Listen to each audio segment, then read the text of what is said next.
at big brands, there's this debate: we should just do it internally, but they don't have the bandwidth to do it.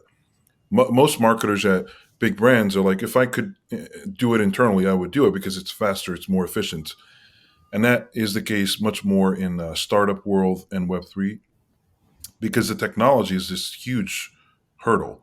Like traditional agencies just simply don't understand it. They'll nod, they'll say, yeah, Bitcoin, which they'll mean blockchain when they say Bitcoin. Yeah. They'll say, NFT, but they don't have any clue what it actually means. Like they have no idea. And so, and the interesting thing is in this category, which is built mostly by engineers, they've done a great job, like building products that revolutionize the world. Um, these engineers will recognize immediately if you're on a call with an agency, like, oh, this person does not understand what it is. They have no idea. So they can really smell the BS very quickly. And I realized that there needs to be an agency that skips all that onboarding, process and that kind of really long educational onboarding, and makes it easier for the clients, which are the brands and the startups, to just get stuff done. Just move, execute, and that's why Blokhaus was created. And it was created, you know, um, in May of 2021, upon this realization that blockchain, which I had been aware of for at that point about 6 years, um, and NFTs were really going to revolutionize a lot of the industry and marketing in general. And so that was created. The last 2 years have been nonstop. Both the pace and the volume have been incredible. Like I, I usually describe it as essentially it's 5 agencies running at full capacity. That's the volume of work we do, and it's really rewarding because you get to try everything. One day you're talking to a sports franchise, another you're talking to um, it's somebody in the arts category. It's everything. Everyone's entering, and all the big brands in the world are entering the Web3 category, either through NFTs or other mechanisms. So there's an exciting time to be doing marketing for Web2 transitioning to Web3. So, how have you strategically gotten rid of and or reduced the amount of friction in the onboarding process that allows people to communicate at a level efficiently and not, create all this kind of adversarial back and forth between agencies and clients? Yeah, it's a great question. So I guess I take a little bit of learning from being in charge of marketing at a brand and dealing with agencies. We skip the fluff. I mean, it's most big agencies will present to you. They'll at least waste 20 minutes of a call talking about how they arrived at the concept they're about to present to you. None of that. We're not wasting your time. Your time is precious. I'm not. I don't need to explain to you the logic of why we arrived at it. If you want to know, we'll tell you, but we're just going to dive right into it. The other thing is a lot of marketers, and I'm kind of neurotic about this with my team.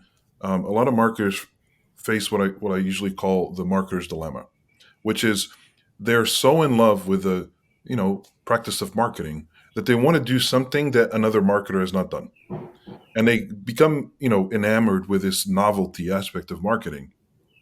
This is really, really pervasive in agencies, where you'll see agencies like tapping themselves on the back for an ad campaign just because the novelty of the campaign was something that had not been done before. It's like, you are not here to create a new type of campaign. You are here to solve a problem for the client, first and foremost. You're not here to, pat yourself on the back. You're here to basically do the work, deliver results, measure to make sure you deliver results. If you do that, you've done a good job. Everything else is secondary. The novelty of the execution, the novelty of what you're presenting or the idea is not necessarily what's going to move users onto the brand or convert. You need to, put the client first and foremost. So that's I think another ethos I've tried to instill into the team, because it's very easy for a marketer to just go off and do something that they they're enamored with because it's different. Nobody's ever tried it. By the way, engineers fall into that trap too. I can't tell you how many times I've spoken to engineers and they're like, "This product has never been built before. well, maybe there's a reason why it hasn't been built before. That's the Like first maybe question you're nobody asking. yeah, exactly. I love that. I love it. It's like it's almost, and I've fallen victim to that. Like this is definitely not unique to certain people, Mhm. but I guess at the end of the day, when you evaluate it, it's kind of an ego stroke, right? To say I Yep. came up with the thing that's never been done, and you might get misplaced validation from a client because they've never seen it before. So they might Mhm. get caught up in the novelty of it. But when the results come back and you're looking at engagement metrics and you're like, why didn't that work? Right. It probably has nothing to do with the novelty and has everything to do with you're not connecting with your core audience, right? Hmm. And Yeah. providing a path for them to engage with your brand in some way, right? Yeah. Yeah.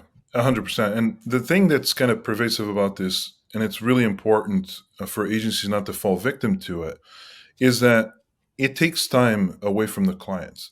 Every minute you spend promoting the concept that you have. I mean, I'll be honest, I've been in meetings with agencies on the client side where I'm being pitched, concepts.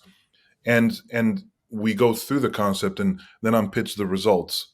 And it's like, well, this is you are basically promoting the fact you have this novel idea more than the product itself. The product is not even secondary, it's tertiary. That is not the role of an agency.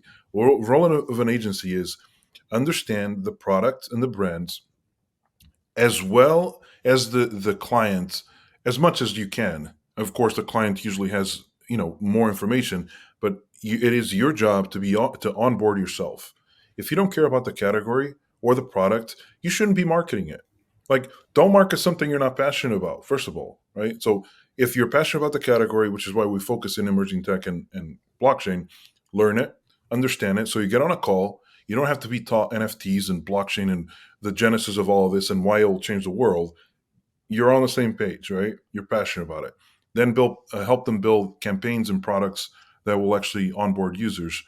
And don't do it for your own sake. Do it for the client's sake. They're the ones that are paying you to do this. So yeah, that's the I, whole mindset behind Blokhaus. I love that, and I like that you just kind of cut through the bullshit, right? And really get at the root of what you're offering, because at the end of the day, people want a solution, right? Hmm. The process is beautiful, maybe to you and your team internally, but as long as the client is happy with the solution that you're proposing, that's great. Are there any other kind of maybe culture based or value based initiatives internally at Blockhouse that allows you to operate so efficiently and so quickly? Yeah. So um, we have a fairly small team. We're about 30, and we're all global. So we fully decentralized. There's no main office. So I think that usually poses a challenge for a lot of companies. There's this debate of, can you build culture in a decentralized way or a remote way? And I think you can absolutely do that as long as you empower people. People need autonomy to deliver their best results. They need to trust. If you trust them enough to hire them, you should trust them enough to do the job. Um, and I think that kind of culture is part of Blockhouse, where there's enough trust in everyone's abilities to do the work that they deliver above and beyond.